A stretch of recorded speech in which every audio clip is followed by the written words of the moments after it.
here we go. Had to haul water into the house, boil it on the stove, fill up the sink, got all the dishes done, cleaned the counters, cleaned everything up. Animals are fed, bed's made, shit's done. I think I got 2.5 hours before I got to drive to go pick up Sarah. She gets to come home to a somewhat fairly clean house. She's a meticulous cleaner, though. Now, what do we got? We got a lot. God, I kept waking up last night. And when I wake up, I'll listen to something random. I randomly listen to, it almost has enough interest for me to possibly start listening to near-death experience. They call it NDEs, I think. And I just caught this one by random. And this man died. And he explained where he went and what he experienced, and then he came back. And he said that it was almost like traveling at light speed through different universes or something. Is ripping along. From what I remember, roughly, it was he had 3 guardians in life. Even met the names of them when he was there, wherever he ended up. So it was a beautiful place. He felt nothing but love, and he said that he felt like he was finally home. And then he said he was taken into another area. He met these beautiful angels. He said they were absolutely beautiful angels. I'm giving you the rough of what I remember from being half awake. But what he said was his life was in review. And they showed him all the good things that he did. Started off with all the good things, and then they went to all the dark things that he may have done in his lifetime. And then they showed him what had happened in the past. They showed him 9/11. He said they showed him wars he didn't even know about. So they showed him cities burning. And he also said that he experienced the pain that he possibly caused for others during his lifetime, which he said was one of his examples was when he left his first wife or something. They showed him the heartbreak and the pain that caused, both from his first wife and his child. He said he had to feel the pain that he caused.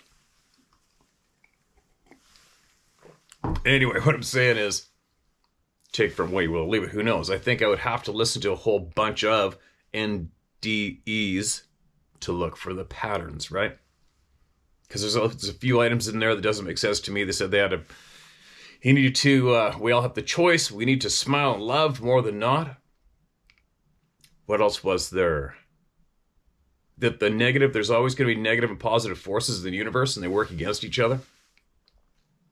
And that there's a lot of negative here. And you have choices to create love and kindness or not. And to serve in the ways of helping people.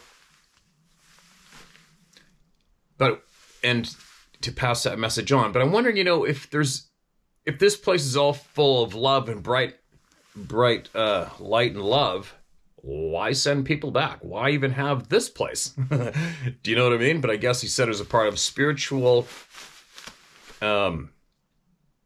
learning and improving and climbing and getting better. I guess until you hit the ultimate level of absolute kindness and love. I'm possibly thinking that was the message, but anyway, what am I babbling about? Right away, it makes me think about what if you're shown the pain that you cause others at the end of this ride. There's some people that exist today that are in for a big one, aren't they? Could you imagine? And some of the dark, dirty people in the world, like real dark. They must be a young soul. If that is the way it's working here, they must be young, very young souls who come here and willfully inflict so much grief. And man, are they going to have to pay for it. I mean, we've all done stupid shit. I've done stupid shit. I think probably my most cringe-worthy years were maybe 19, 20, 21, when you're real stupid. But nothing serious. Anyway, my grandfather, he did say that when he was passing, when I spoke to him on his deathbed, he said that, and he was absolute clear of mind, very intelligent man. He said that, he goes, you said here, he goes, I know I'm not getting out of here. He says, I know I'm not leaving the doors of this hospital this time for sure. And he said, when you sit there, he said that you replay your whole life while you're laying there. You replay your whole life. And he says, you think about all the fun things you did, the cool things, the exciting things. And then he goes, And then you think about the real stupid choices you made, and it eats you. There you go. Something to think about, right? Not too many people think about death, I don't think. But firsthand, you think about the poor choices you made and the stupid shit you did in the end, and it eats you. Ooh, that's not going to be good for a lot of people, right? Anyway, something to think about for everybody, because we're all going to die. That's right, you're going to die. You are going to be dead. Me too. Choose wisely, right? Now, what else? You know, the bright lights. One thing, a little note in the back of mine is the bright lights people see. I made a video about death a few years ago, my horse died, and I shared everything I knew about death up to then. I don't think too much has changed yet since with my knowledge on death, but quick note is for me, when I got the little shelf over here, the bright light thing. We've had, I don't know, hundreds of people have emailed in about the bright lights, orbs. Somebody named them an orb. I'm going to call it a bright light. But anyway, what you got? Red, orange, yellow, bluish, white colors, right? Now listen to this. A friend of mine, I said it before, his father's passing away. Him and his sisters are in the room. He passed.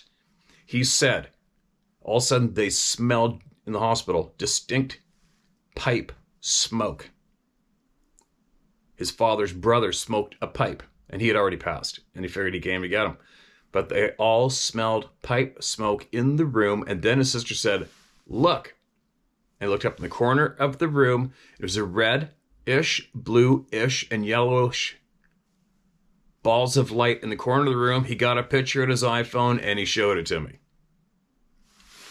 So, for me, that's firsthand experience being shared with me from somebody you trust. So anyways, now get this one. So now we've got human soul possibly leaving the room in the form, or humans, souls, human souls, possibly two people, his father and his uncle. Right there, whatever that was, can't say that was them, but there was a red. There's 3 different shades of bright. Not too, it wasn't too bright, but they were right there in the corner of the room. Where can we relate that to? The same things being seen in the forest. And moving around with intelligence. Interesting, right? Is there a connection there? I'd say so, wouldn't you? There is possibly a direct connection with the human life, a human soul, with those colored lights right there in that room as that man was passing. Caught on photograph. And we have hundreds and hundreds of people seeing, well, how do they describe them? Saw a reddish glowing light moving through the forest. Coming right up to me. Whatever, passing through a bedroom door. Something to think about, right? When we hear about the lights, the orbs, and what form, who knows? Maybe once you get to an advanced stage in existence, whoever, whatever you may be, then you get to, you've graduated to a different level where you get to change back and forth from that form at will, maybe.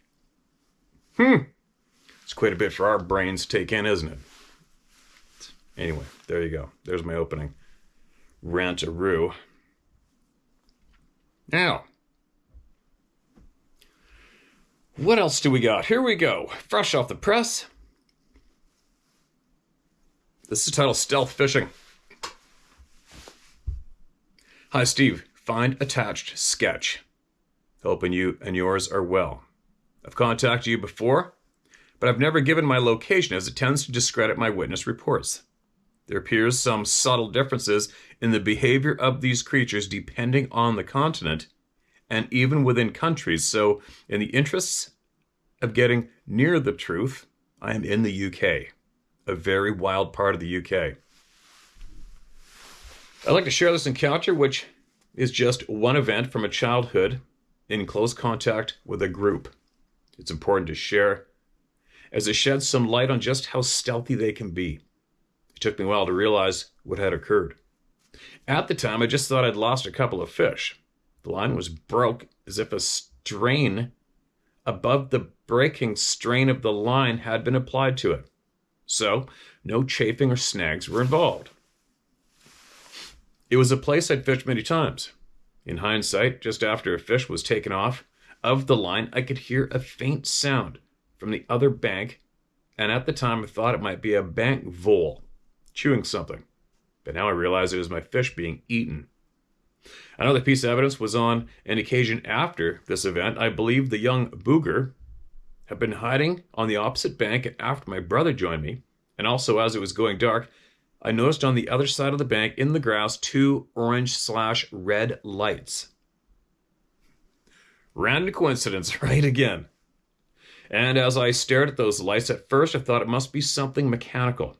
And then I saw a slight flicker as if the eyes were moving from me to my brother, who was stood close by, or it could have been a blink. I'm not sure, but there was movement of those lights. They were about 6 inches apart and very low down, almost flat against the bank, so it must have been laid down and became concerned that it was 2 against 1. That was the position it must have adopted in order to hang its arms into the water and watch for fish hooked on the line. And also one eye on me, because I know that every time I looked away, usually at my old center pin reel, there was a sudden yank on the rod, much stronger than a small trout could pull, and the fish had gone and the line was broke. It's only putting all those factors together, it's brought me to the conclusion that that was what was going on. I wasn't just losing fish, they were being taken from the line. Now, I've never really considered the level of stealth could go that far, but I'm convinced that that was what was happening. I never noticed anything on the far bank. I had a slight feeling that there might be something there. I know it sounds like another fisherman's tale, the one that got away. What's really surprising is this all happened in full sunlight at midday. The only way it could have gotten into that position on the far bank is by watching me and moving every time I looked away to get close to the bank. There had previously been other encounters years before where similar activity had occurred. In fact, there had been years of contact with this same young, what I call, wood booger, the name given to me by some local elders. The name must have crossed the pond at some point because I know they use it in the States and even Canada. What is also very surprising, or maybe not, is that after all those years of contact with this young booger, it knew me, it recognized me, and still the level of stealth was beyond what you would expect from anything else living on this planet. I think we are a long way from catching up with these creatures, judging by the level of stealth they use. I understand how people can say they can cloak themselves or disappear into portals. That's all nonsense, in my humble opinion. They just know how to hide to a level our senses cannot achieve. Thanks, Steve. Share the sketch if it helps. P.S. Oopsies. Okay, man, thanks for that. I'll check it out. Now,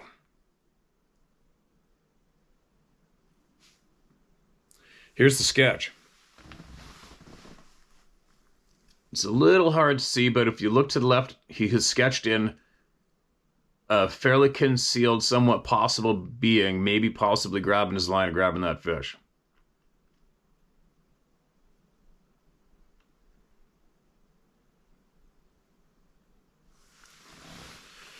Interesting. Odd.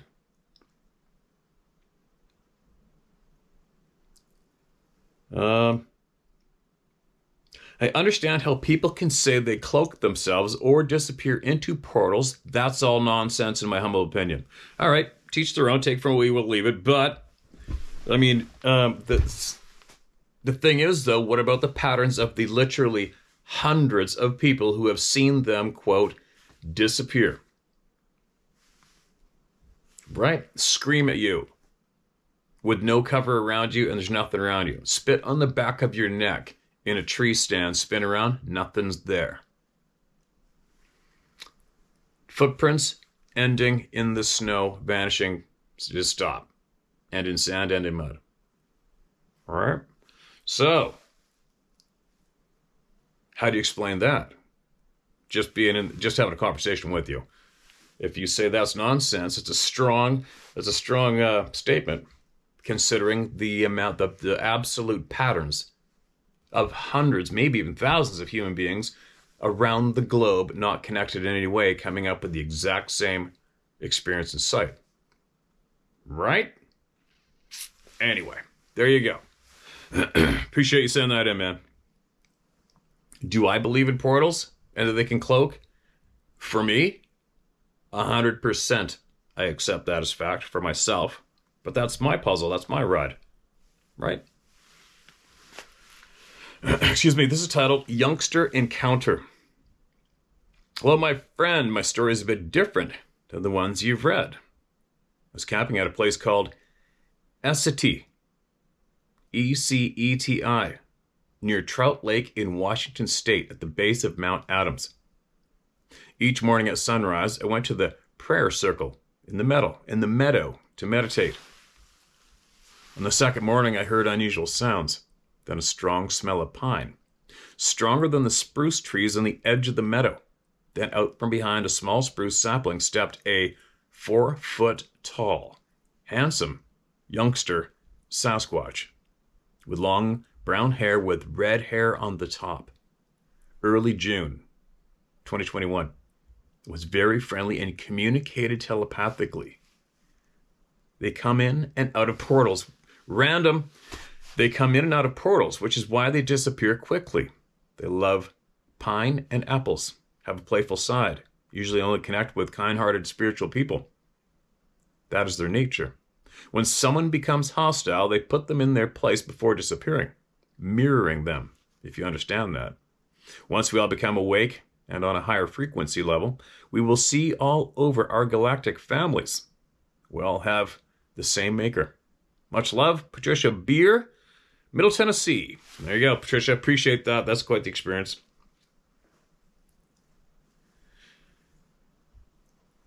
Everybody gets heard, right? Everybody gets heard. And oh yeah, remember we had that weirdo send in the photograph? I'm pretty sure most of you intelligent people out there following the channel realize we cracked these open together at the same time for the first time, right? Like I posted on the community page yesterday, the round table. It's like we all show up in the same diner. We're all in the same diner down the road, as usual in the morning to have our morning coffee with each other. And then we sit there and we crack shit open, we share it. That's what we're doing here. It's funny when you give... sometimes an example, you come across that beat dog. Beat, abused dog's been kept in a cage his whole life. And then you kick the door open so he can go out and have fun and play and make decisions on his own. And they go, no, I'm going back in the cage. It becomes more and more clear to me just how drastic people have been conditioned to look to another human being for all the answers. And to sit there and take those answers in without doing anything to look for the answers themselves. Right? Without being encouraged to think for yourself, think outside the box, take it all in from everyone and figure it out for yourself and get in tune with your gut, because I believe we already know all the answers. The majority of the crazy ass shit of our existence has been intentionally rubbed away from us without a doubt. It's just amazing to me when I'll catch it sometimes, whatever, like yesterday's a good example of somebody, some idiot complained that that's why I don't watch this channel anymore, because you don't vet them. Really? Really? I won't rant about that. I did a pretty good, funny little couple of replies in the comment section of that post, but it's so weird. I mean, I was talking to Nate Rudd about this before we hit record. I was saying how you're going to vet each email, huh? So what would it take to vet an email? Let's see. All right. So where do you live? Okay, I'll be over there. Jump in a plane. When are you going to fly to each person's house that emailed in? Sit down with them, hang out with them, take interviews from their wife, from their coworkers, and their kids, see where they worked, how they did in school, look at the report card. What do you want? What would your average person need to do? Do you know what I mean? Did you vet them? What do you want me to do? Email them back and confirm that that's what they sent me? Want me to fly to their house? Right. It's up to you to get in tune with yourself. That's what this channel is encouraging people to do. Think for you. Learn. Get in tune with yourself. Try to bust free of that mindset that we've been conditioned to do, which is to, well, I got this person in front of me called a teacher. They got credentials. I'm just going to sit here with my mouth shut, repeat what they tell me to say and teach me. And if I don't repeat accurately, I'm going to be told that I'm going to fail and be a loser. Whoever started that is one evil son of a bitch. Right? Evil son of a bitch. Now look where we are. Anyways, all I'm saying is, don't forget, we're all here together. We're all equal. I'm cracking these suckers open for the first time right here with you guys. We're sitting in the diner. That's what we're doing. That's what we're doing. Your gut knows. When you hear me read or share these, when you listen to people, you know. Your gut knows already. You just got to get through that frickin' fog that's been implemented between your ears.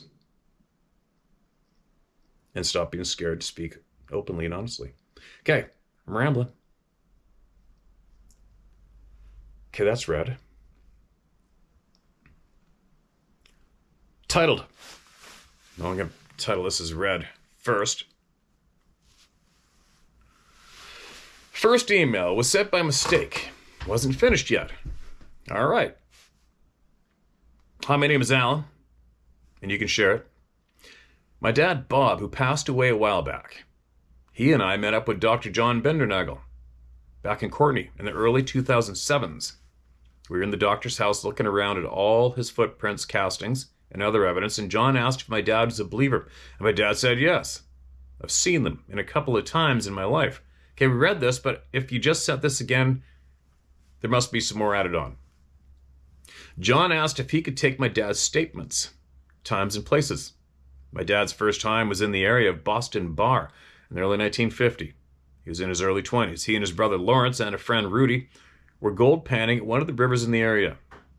When he looked up and across the river, walking through the willows, which were about 6 to 7 feet tall, sees a head and shoulders of a brownish, hairy man. John asked if he said his comrades seen it as well, but Dad said no. I didn't want to scare them because we were out camping in the middle of nowhere, and they would have wanted to go back to town. I wanted to keep looking for gold. John asked how long you were there panning, and did you see it again? We were in the area a week, and I and the others didn't see or hear anything. Next one was 1974. We were living on a farm near Valley View, Alberta. I was driving home on Highway 43 as I was crossing the Little Smoky River. I looked to the right and I could see maybe 100 yards, a big dark figure and two small ones walking on a gravelly side. I slowed down and maybe for 5 seconds they were in my view. John asked was that all? And my dad said yes. He thanked him and we left. P.S. When I put in the title, they can learn it was for the dog-headed beings, St. Christopher. Thanks for a good place to share, Alan Bombach. Okay, the P.S. is a little confusing. When I put in the title, they can learn it was for the dog-headed beings, St. Christopher. Okay, man. Shared. I wonder how many people John met and spoke to on this topic. Because when I sat down and had breakfast with him that day, he shared quite a bit. And there was a lot on the island. It was nonstop. He had just come back from meeting 2 loggers at McDonald's in Port Alberni who were like, so don't share a name ever. Don't tell anybody we're talking to you. And then they went to share with what they saw with him. This one's titled My Hairy Man and Me. Well, but there's a lot of women out there going, got one of those too. Read this one. This is the spell-checked, grammar-checked version. Well, I lived in Natchez, Mississippi. Natchez, Mississippi. 2009. We lived on 12 acres plus woods with a 22-acre lake on the backside of the Indian Mounds by the Natchez Trace. Very rural. My husband and son would stay in town in our 40-foot Winnebago during the week for his job and my son's college. So it was just myself and my disabled grandson, who was 5 years old. He's a bed-bound quadriplegic. And his 2-year-old sister who lived with us, and I'm their only caregiver at the time. Just 3 of us. I'd always loved sitting outside at night on a hill right in front of our house, watching the deer and the wild boars and the other wildlife cross our property to our 2-acre pond in front. It was my peaceful, unwinding, quiet time. I had been feeding wild abandoned dogs that would come looking for food. I did this right before dark every day at dusk. We have been giving clues and signs of Bigfoot being around our area, but just never crossed my mind. One clue is our dogs running off towards something in the backwoods, in the back towards our lake. My son and husband were out back, and our dogs took off towards a loud squeal sound, and my son followed them to see what it was. The next thing I know, here comes my dogs and my son running back, and I asked what was wrong. He said he saw the big trees being shaken, and the dogs ran past him back home, so he wasn't going to wait and see what our big bad dogs were scared of. I laughed, shook my head at my 6'4", 185-pound son. I called him a weenie, and once in a while we could smell an awful smell. Smelled like sewer, but never could find the source of it. But it was bad, very bad. Run me in the house bad, LOL. I remember there had been a mother black bear that had been found dead in the trace. Her 2 cubs were missing, and the wildlife rangers were searching for them. When they found the mother, there was no open wounds, just a little blood coming from her nose and mouth. They said it was like she was squeezed to death. There were several signs back then. I just never thought of Bigfoot. Then one day during the week, I was late getting the food out for the wild dogs, and it was right before dusk. And when I got to the spot that I dumped the food at, which was just 25 feet from my front door, as I got to the spot, I heard a growl. I looked up expecting to see a dog, but oh my goodness, there it was, right behind the tree line, walking back and forth, agitated growling, grunting, and yelling. Because I was late with the food. Oh my. It shook the trees very upsetly, growling loudly. I just kept looking at it, comprehending what I was looking at. A huge, bigger than huge, hairy man. A mad one. Well, okay, then I started talking to it calmly, telling it I was very sorry it was late, that it won't happen again. He was still upset, but I was gentle, and my soft, calm voice seemed to help as he calmed down. My calmness seemed to ease him, but he kept pacing and swaying. I was never afraid of him. No way. I did not feel threatened or in danger. I don't know why, but I was okay with it. So I bent down, scraped the food on another plate that I leave there, continuing to speak softly all through this. I stood back up and made a remark that I hoped he liked my cooking, and I started walking backwards to the house. I wasn't stupid, LOL. I reached my door and went inside, and I thought for a moment, then went to the floor, to ceiling windows in our atrium, trying to get another look. The motion detector light was still on, but I couldn't see anything due to the curve of the house. I waited 15 minutes, then went outside, and the plate was gone and no food on the ground. And I thought, so that's why the motion detector light keeps coming on, but never could see anything. He'd been watching us all along, knowing all about me and my 2-year-old little baby girl, and my sweet 5-year-old disabled little boy. We were no threat. I told my husband and son what had happened, and of course they laughed at me, but I didn't care. I knew what just happened. I know the connection that was just made, and it was wonderful. The next weekend, my husband and son came home in the Winnebago. They parked in the driveway, and that same side of the house when they are home, on that same side of the house when they're home. My son liked to stay in to get peace from the 2-year-old and to call and text girls, LOL. Well, that night, my son slept in it. The next morning, he came busting in the front door, all aggravated and upset, telling me that I wasn't very funny. I asked what he was talking about, and he said, "Don't play games, Mom. I know it was you." I said, "What was me?" He said, "All that banging and rocking of the Winnebago and throwing rocks at the window and grunting." I said, "Son, it wasn't me, I swear." I said, I can't rock that big 40-footer. I told him to come outside and let's look. So we did. And I tried to rock the motorhome, and I couldn't. Neither could my son.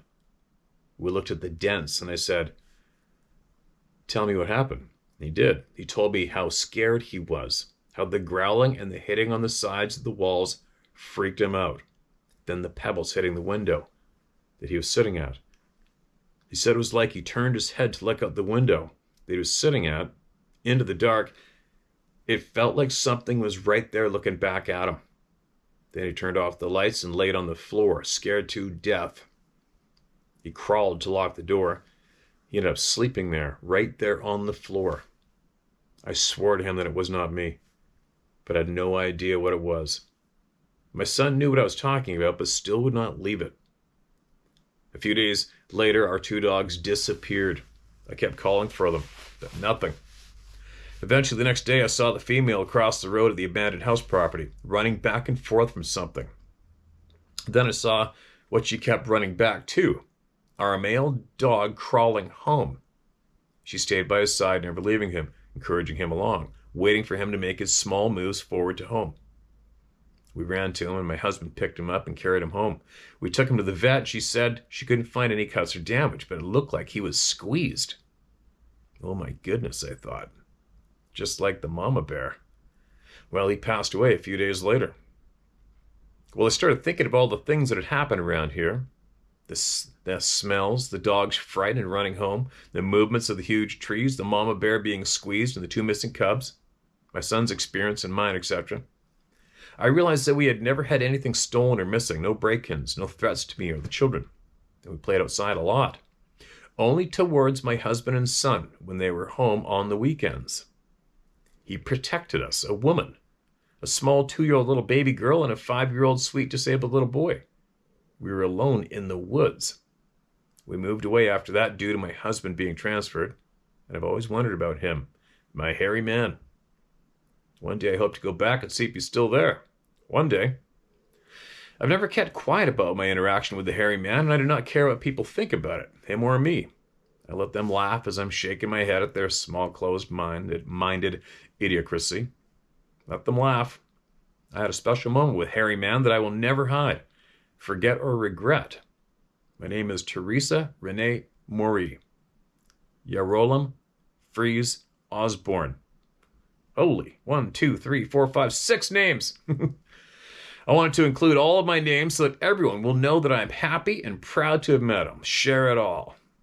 And it is shared, and I appreciate your time. And there you go. Take it from what you will, or leave it, you guys. We got a lot of people that have similar experiences, right?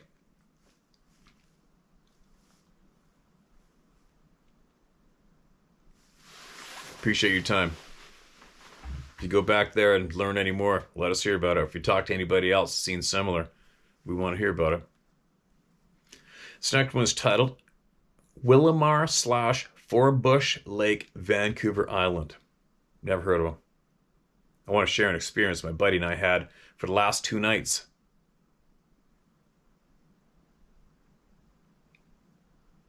Sorry. We were camping and fishing out at a lake about 2 hours from civilization. First day was great. It was a great time till we decided to shut it down for the night. My buddy pitched a tent about 100 feet away and said, and I slept in my truck. Now at first I thought I was just dreaming hearing these things, but in the morning, my buddy said first thing the exact same details, all within the same time frame of each other. I was terrified to look outside and see what was going on, but the whooping, as if a conversation of whatever was outside in our camp, between 3 individuals, or different tones. There were a few stones being thrown at both the truck and the tent, with us trying to recreate the sounds the sound in the morning, the only thing was toonie-sized pebbles. A toonie is a Canadian $2 coin, for all those who aren't familiar. After about 2 hours of this, and in out of consciousness, it was very sporadic. There's a significant shake of my truck. This happened at the hours of 11:30 p.m. and 3 a.m. on a moonless night. There were times where my buddy would turn on his light in his tent, which I could see, so I knew it wasn't him. Then Saturday, after trying to figure out what went on, we decided to drive all around us with zero sign of other people around. In such disbelief, we stayed another night. Now they weren't nearly as close to us, but I was awoken again around 11 p.m. to a decent boulder or log crashing down the embankment. There was some brush and twigs about 100 yards off being rustled, but we managed to get some decent sleep. My buddy heard a few more whoops much further the night prior. In the morning, this a.m., we decided to pack up and reconsider life and beliefs. About 150 yards from where we set up camp, there was a good 8-inch diameter tree that was uprooted and leaned over the only road out that was definitely not there. Keep in mind, there's been zero wind all weekend. I'm currently sitting back at home in utter disbelief, as I've spent my entire life fishing and hunting and camping on Vancouver Island and never had something so unexplainable and unexpected happen, and to have it confirmed detail for detail by my longtime friend was something else. End of email, there you go. So your date, the date was March 29th to 31st. Wow, so this is going on right now. There you go. There you go. Welcome to the club. And there you go, another person that says they've been camping and doing, the outback thing, quote, all their life and never had anything happen, right? So how many people, it's kind of almost weak in a way when you hear people say, I don't care, my uncle was a game warden all his life, he never saw one. So, who gives a shit? Like, that makes a difference, right? Doesn't matter. There's senior citizens who have a first time experience and didn't believe any of that shit ever. I was a logger all my life. I fished, I hunted, I never saw nothing, and then bam, there it is in the headlights. Oops. So, there you go. Lots of people seem to think that hearing from another human, this works in the bush all their life, didn't have anything happen, well, that's good enough to prove this isn't going on, right? It's so weak. So weak. Who's next? This is titled Terror. Mr. Isdall, I've been following you for years and listened to every encounter share you've made. All too often I hear from combat veterans who say these encounters scared them more than actual combat itself. Let me say that life or death military combat is exhilarating for me. I've never had a Sabe encounter, but I can imagine a sense of anxiety seeing a being that outclasses humans exponentially. Is it possible that the Sabe people terrorize witnesses who are weak-minded on purpose? I'm not a superhuman, but I'm a former peace officer and retired Marine Raider from 89 to 09, Desert Storm, Somalia, and OIF, and GWOT. I've seen a lot. I've only been really scared once in my life. A Somali gangster had opened up on me with a PKM machine gun. I've been wounded several times. Anyway, sir, I know that you're picking up what I'm putting down. I made my peace with God, and I'm ready for the next chapter of this journey we call life. The people who are scared are people who haven't made peace with their God.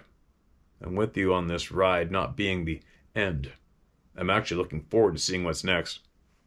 Thanks for your time, and watch your back as self-proclaimed elites may come after you for spreading the truth. Respectfully, loyal listener.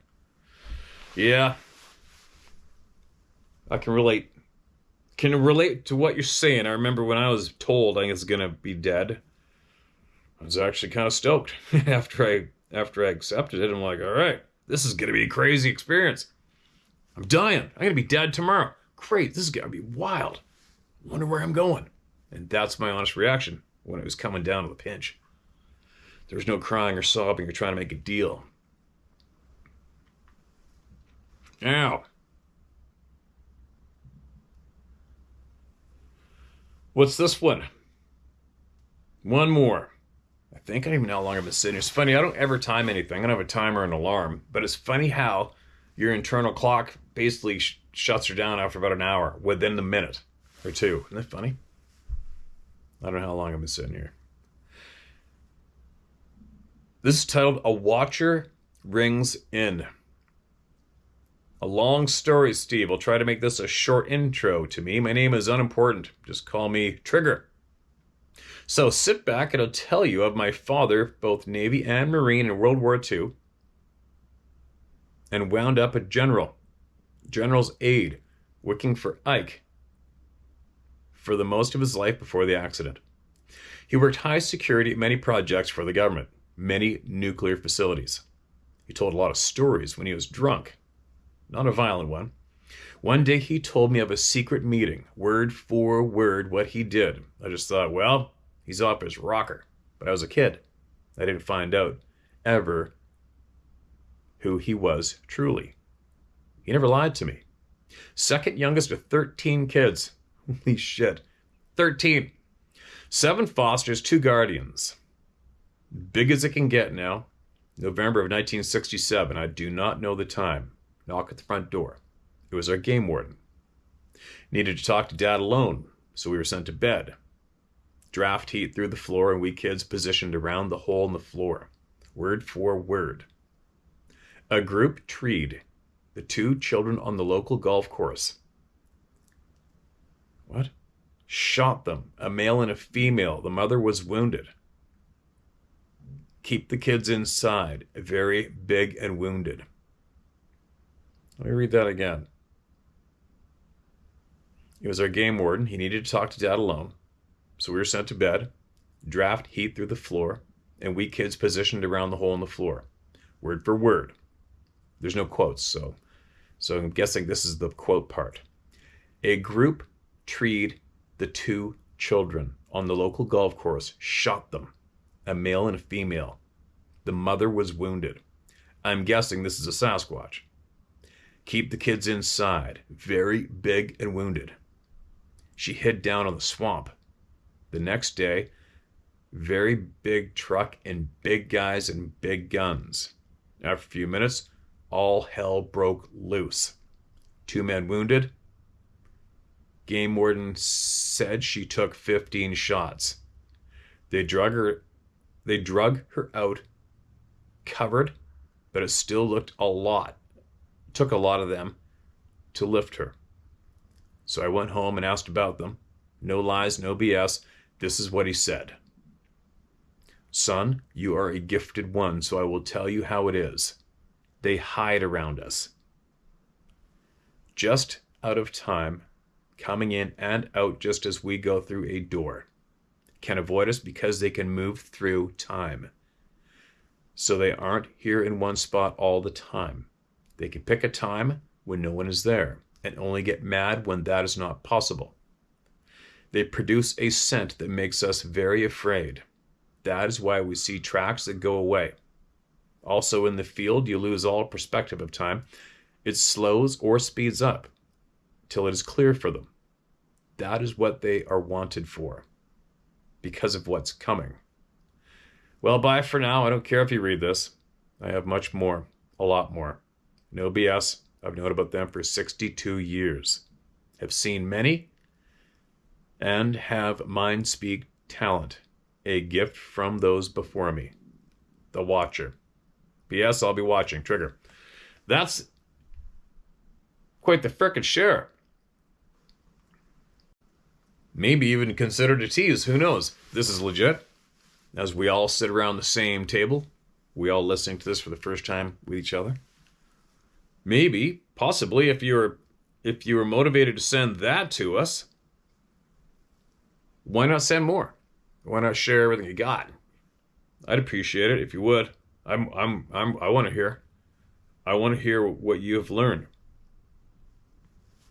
I seriously, honestly, for me, and I'm not speaking to this person, the writer, I'm in general, since I've been doing this and seeking answers a lot, I get very, very frustrated when I hear people, well, I can't share it. Well, I can't say anything. Well, it's good to see you for now. It's like, yeah, for God's sakes. You're all going to be dead. You're going to be dead. You're going to be dead. How does anybody benefit from keeping shit secret from their family, friends, or neighbors or coworkers when it comes to this sort of knowledge? I just do not get it. I don't get it. Obviously, I'm an open book, man. Right? I just don't get it. It's like the man who claims to have the trail camera photos clear. Well, you got to be careful with these things, you know. So I won't share them. Oh boy, what a benefit in life that is.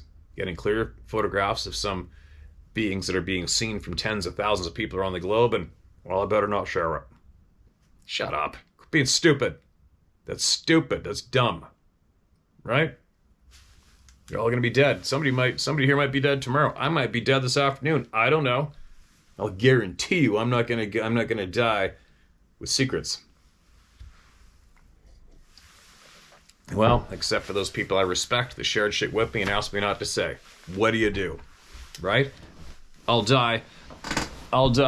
When I die, the one thing they will say is I kept my word. But if I see something, I get a photograph of something myself, who do you think's the first person going to receive it? Everybody. Anyway, that's a little bit of a babble. But back to you, sir. If you do have more and you would like to share this, please do. What is this? This is a book. All right.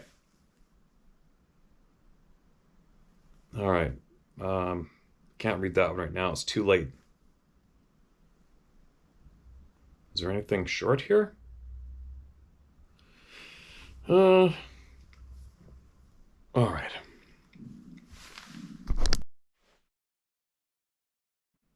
All right. That's it. For all those who only want to hear an email, that's the end of them for today. It's to save your ass from being annoyed listening to me talk. It's funny, I saw a funny quick video the other day. It was a woman. I guess she's got some channel. I don't know what she puts on her channel. I haven't a clue, but all I saw was some short video of her, and she goes, just a message to all those people out there that hate me and don't like what I'm doing with my channel. You still come to my channel every day, so that means you're still a fan. That kind of made me laugh. It's true. Yeah, that's another thing I want to mention too, for all those who may be curious. I caught a conversation with them. It's a short, quick one. I didn't watch the whole video. It was, I don't even know what time, it was 4 a.m. last night, but it was on Redacted, I believe, with a man. And he shared, I forget the name of the small town in Ohio. A town in Ohio, 8,000 Americans in a town they built, they maintain, living happily. And there's one of the main employers in that town is a meat packing place. I forget the name of it. It's in the video. Well, they employ 1,200 people from that small town in Ohio. 1,200 Americans. Families, children, etc., right?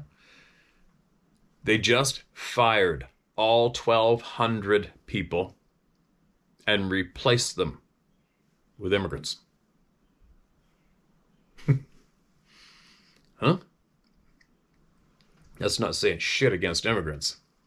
That is such an absolute violation. Don't you think? Anyway, I thought I'd pass that on if in case anybody's not really familiar with that's going on, and much, much more. It's really, really alarming what's going on. I hope that everybody here is digging on their own and listening to people and absolutely chopping off government-funded mainstream media. It's just a tool to use against you. Please, please, please don't give those sources of so-called information a second of your time. Please don't. There's so much going on that people do not know what's going on, and I'm not going to get blindsided because I stay on top of it myself, but I can see it coming. It's happening right now. So many people are being absolutely blindsided, and it's going to be real, real, real shitty. Yeah, I'll bite my lip there.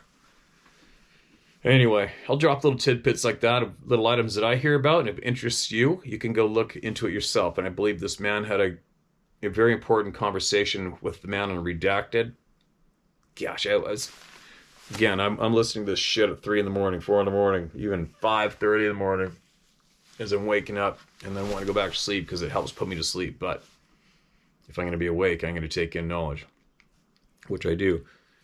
And this man had a lot to share, and to all of my friends and family south of me, you should be looking into it.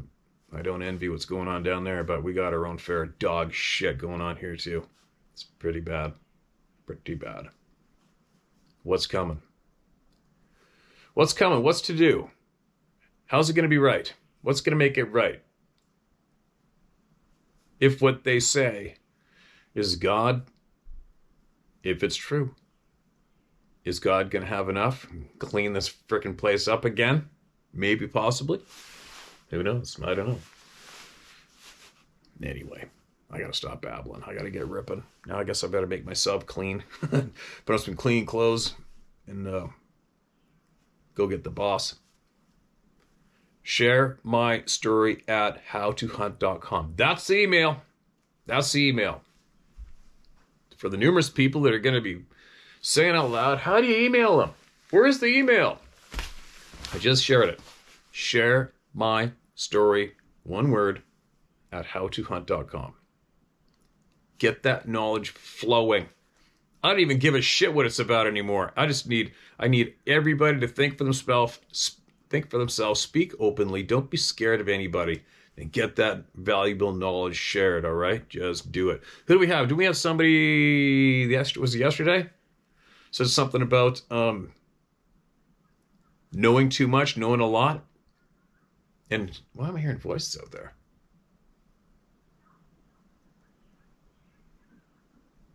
Hold on a minute. It's just the neighbors bringing their 3-year-old down the fence to see the horses. I told them to come down. They've got a little daughter who's absolutely obsessed with horses. I said, well, bring them down here. They stand at the street and stare in at the horses nonstop. Come on down and go visit them. So that's the voices out there. It's not Sasquatches. There we go. I'll be back tomorrow. I'll know my plans. I will know my traveling plans the next couple days. Keep you updated. Later.